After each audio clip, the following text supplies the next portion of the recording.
everyone. Today, July 19th, is my birthday. And some of my friends and relatives asked, what are you doing today? And I told them I'm doing the thing that I love the most, which is being in peace and quiet, being almost completely alone. I love living in New York City, but I also love coming up here to Rhode Island and just kind of feeling like time is standing still while I do things like pottery and paint watercolors. In the fall here in Rhode Island, I dip candles, and I thought maybe I would share with you some of the things I'll be doing today here in absolute peace. You know, one of my favorite poems, Yeats, is "The Lake Isle of Innisfree," and I think of it often when I'm here. It starts with, "I will arise and go now, and go to Innisfree, and a small cabin build there of clay and wattles made. 9 bean rows I will have, and a hive for the honey bee, and live alone in my bee-loud glade." Something about peace. The next line is, and I will have some peace there, for peace comes falling free, or something like that.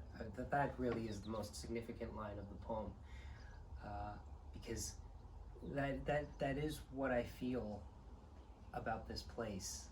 I will arise and go now, go on the train, leave New York, and go to Rhode Island.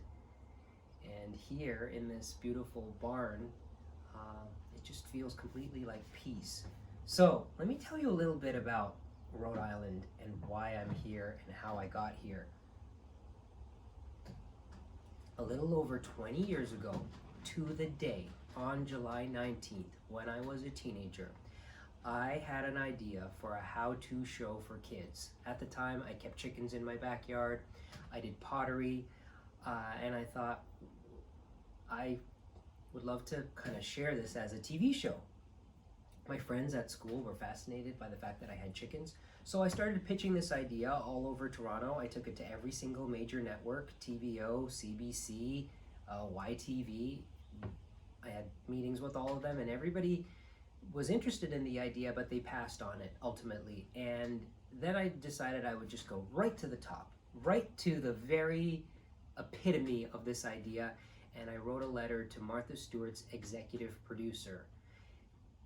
A few weeks later, I heard back from her. Her assistant actually called me and said that Eve, her boss, the producer, would like to meet me. So I trekked down to New York when I was 16 years old, and I stayed with my friend Barbara, who was doing a musical theater camp at the time. She had rented an apartment in New York, and we had the greatest time for that week in New York. And then I took the train up to Westport, Connecticut with a big basket of stuff that I was going to use for my pitch. I had a cake stand that I had made on the pottery wheel, I had a cake that I had baked, and I had a pair of gloves that I had made out of leather to take Eve as part of this pitch. Well, when I got there, it was fascinating to be inside Martha Stewart's television studio. The place was all a buzz, people were running around, and some people were carrying presents. Now, that day was my birthday. Our meeting was set on July 19th, and I didn't say anything to anybody because I don't make a big deal about my birthday. But when I got into Eve's office, finally in the afternoon, I had been waiting around kind of all day, and it was fascinating. I watched how they filmed the show. When I got into her office, she said, "Sorry about all the fuss. It's my birthday today." And I said, "It's my birthday today too." So that was over 20 years ago. And from that initial meeting, a TV show didn't materialize because, unfortunately, I think it was also on that day that they found out that Martha was in legal trouble. So everything kind of fell apart with my collaboration with them. But I kept in touch with Eve, and a few years later, she invited me to New York, and I stayed with them, and then they brought me up here to Rhode Island, to where they have a place in kind of the middle of nowhere by the ocean. And over the years, I have become very good friends with their family, She has been so generous and so such a mentor in this world of doing what I do creatively, but also doing what I'm doing right now, sharing it with an audience. She was Martha Stewart's executive producer, and she has really become a mentor in this venture that I have. So this barn that I'm in right now is Eve's barn, which has been used for decades for just storage, and recently she said, why don't you clean it up and you can turn it into a pottery studio. So that's where I am now. I've been in here, I've been doing wonderful things in here for the last few years, and today is our birthday, my birthday and Eve's birthday, and usually we try to spend it together. And we're kind of the same. We kind of like to be alone, even when we're here. I do my thing, she does her thing, she putters around in the garden and does her housework, and then we usually reconvene in the evening and I make dinner. So that's what we're going to do today. Her daughter Alexandra, who is like my sister, she's coming up from New York. We're probably going to go to the beach and do another thing that is one of my favorite things to do in the summer, swim in the ocean. But I'm going to share my morning with you. And the morning begins with coffee, coffee, coffee. It's a direct Lorelai Gilmore quote. Coffee, coffee, coffee. Here are your 3 coffees. No, I said, 3 coffees? What do you mean? Anyways, got me to stop the Gilmore Girls quoting. I have a present, and the first thing I'm going to do is open my present. Now, I need a knife. Need a little knife here. This is a present to me, from me, and this is what I say. This is what I would like to inspire people. This is what I would like to inspire people to do. You gotta live your life. You just gotta fucking live your life, bro. And part of that means do things for yourself. Sometimes when I'm up here, at the end of the day, I stop, like when I'm in bed, and I think, that was the perfect day. And that feeling of knowing that I had the perfect day is something that I have to actually tell myself, be grateful for that. Be so grateful that you had one day that was the perfect day. I've said this before, we tend as humans to quantify things. Like to think, oh, I need to do this, and I need to do this, and I need to do this, and it needs to last a long time. And in doing that, we forget that one day, just one, is something that you can focus on, and it is achievable to make it a wonderful thing. So it doesn't have to be your birthday, but that's something that all of you out there can actually do. You can make the effort to choose one day where you're going to do whatever you want. Maybe take the day off of work, get a book, go out to lunch by yourself, sit and have lunch, lay on the couch, have a nap, leave the dishes in the sink, don't do them, don't shower, watch a movie, whatever it is to you that makes you feel like by the time the day is over, you can look back and say, wow, that was a wonderful day, just one. So part of that is treat yourself. And recently I thought I have to do some ordering online, and I splurged a little bit and bought something for myself. And in this box I'm so excited about what's in this box. When I open it up, you're going to see how weird I am, but I'm just gonna open it up. So I'm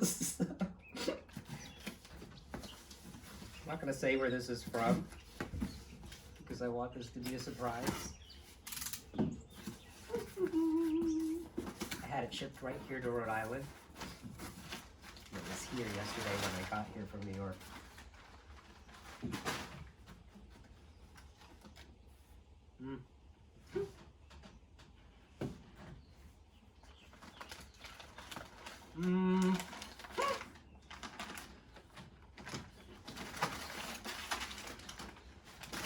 Oh, this morning, the first thing I did was I cut all these hydrangeas. It has been a fantastic year for hydrangeas here, and there are so many hydrangea bushes around here that I just went wild. I was like, it's our birthday. I'm just doing this, and I just cut so many hydrangeas and just put them in this bucket over here.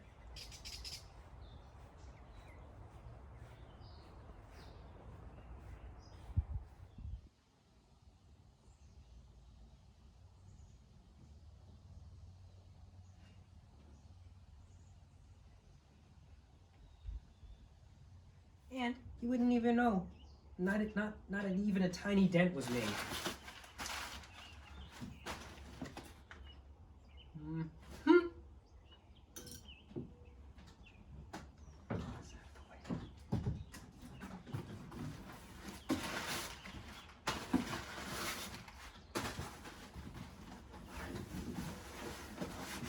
Okay, so let me explain about what's in this box and what I'm opening up. When I was a little kid, I became fascinated with pioneers after my first trip to Pioneer Village, a school trip. And then I started working there, and I worked there for 10 summers. So I spent a lot of time there. One of the things we would do just a couple times a year is we would have night events where we would open the village up at night, because usually it was just open during the day. And for those ticketed night events, we would light all the oil lamps, and we had a fantastic collection of antique and reproduction oil lamps. And when the oil lamps were lit, it was just magical. Like, the only light in all the buildings were these oil lamps. So naturally, I fell in love with oil lamps, and recently, when I started working in this barn, especially in the fall, when it would get really dark really early, I thought, you know, it would be really nice to have oil lamps in here.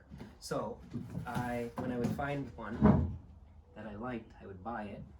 Let me show you this one. So this was a purchase when my friend Laura and I were antique shopping in Toronto.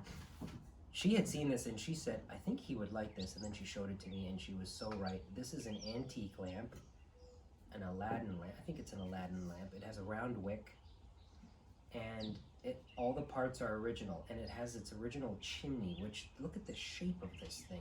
It's so beautiful. So Laura, because she's an expert packer, packed this up for me. She made a box, packed everything up. I brought it back to New York and then brought it up here, and it was totally safe. And I have lit this a couple of times, and this thing, it just takes you into another time when this is lit. So this was the first lamp. And then when I was back in Toronto with Laura in June, we went swimming in Elora, and we went to a nearby antique mall, and I spotted this bracket lamp, and this, I thought that would look amazing in the barn on a post. And when I got it back here, I cleaned it up and realized it needed some replacement parts, because this burner is all corroded. So that was my birthday splurge. Is I went online, and there are not a lot of places where you could find these replacement parts, but there's a couple, and I thought, I'm going to get a whole bunch of things. So this is called a collar. The collar goes over the glass, but it needs to be epoxied in place. And then this is the burner, and they come in all different sizes. So the burner screws into the collar. Oh, that fits so nicely. And then the shade goes on there. And I do have a couple of other lamps, like odds and ends that I had bought. This is what you do when you're antiquing. You find parts sometimes, you don't find the whole thing. So this, I found this base, and I did find a burner for it, but I think this burner is a little too big. It screws in here, but it's a little too big. So I have a whole bunch of little parts in here, and I won't do this while you're here and bore you with my insanity.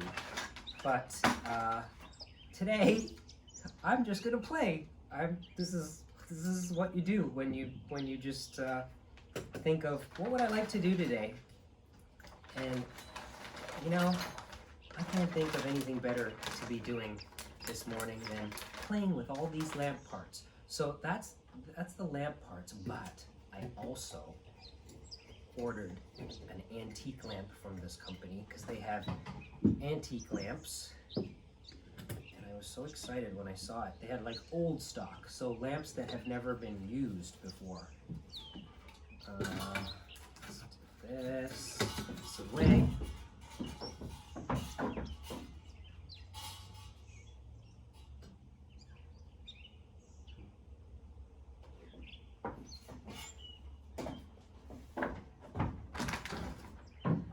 It's in here.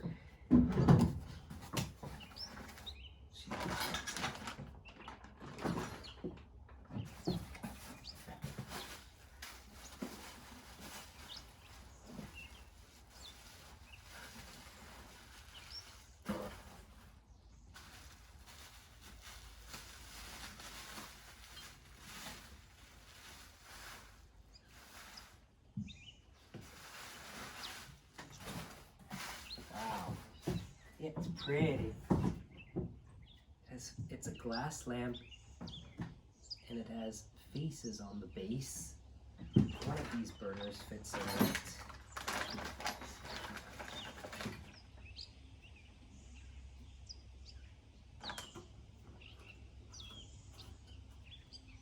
There.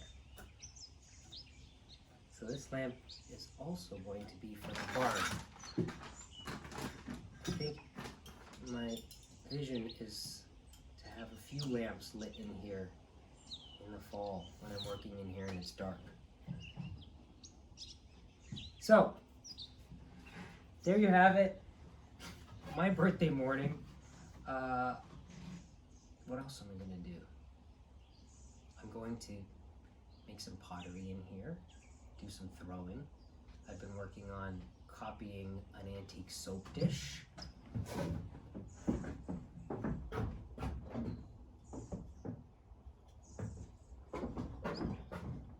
Here's the ironstone soap dish that I found and love.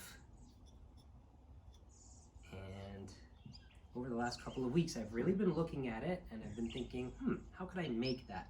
So yesterday,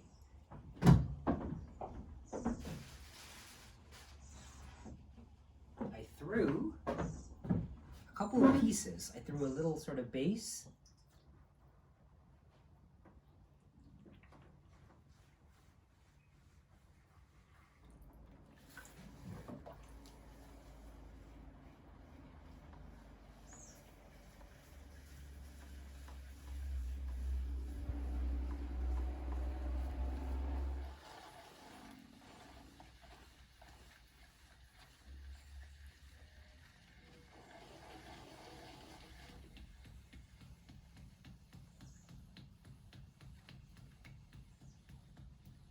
And then I threw a kind of plate that was bowl shaped, and I attached them together, and I've let this dry overnight, and I threw it in the round, and my plan is to squish it while it's leather hard into an oval and to shape it. So that's the beginning. This is kind of like I also use this barn as like an inventor's workshop to experiment with things and to play around with things and to see, what I can come up with, which is so much fun. So I'm gonna do that, and then at this time of year on the property there are so many berries, and the berries are ripe and they're ready to be picked. So I think before I start throwing, I'm gonna go out there and I'm going to pick some berries.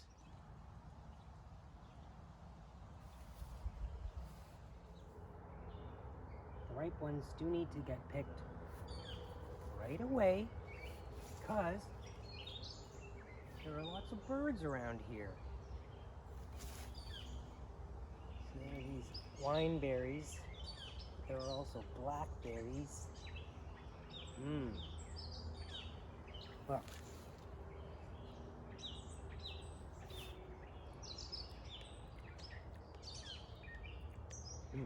Delicious.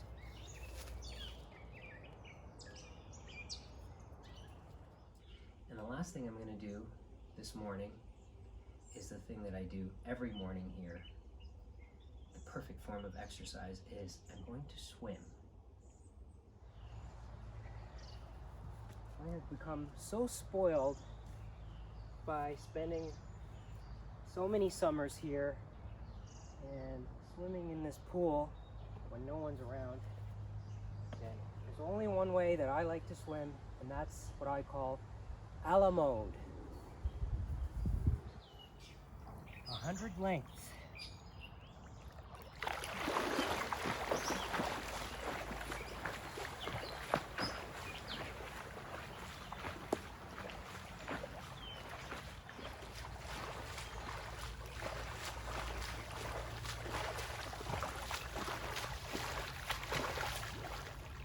That's my idea of the perfect birthday here in Rhode Island, where peace comes dropping slow, or whatever the line is from Yeats's poem. Thanks for watching.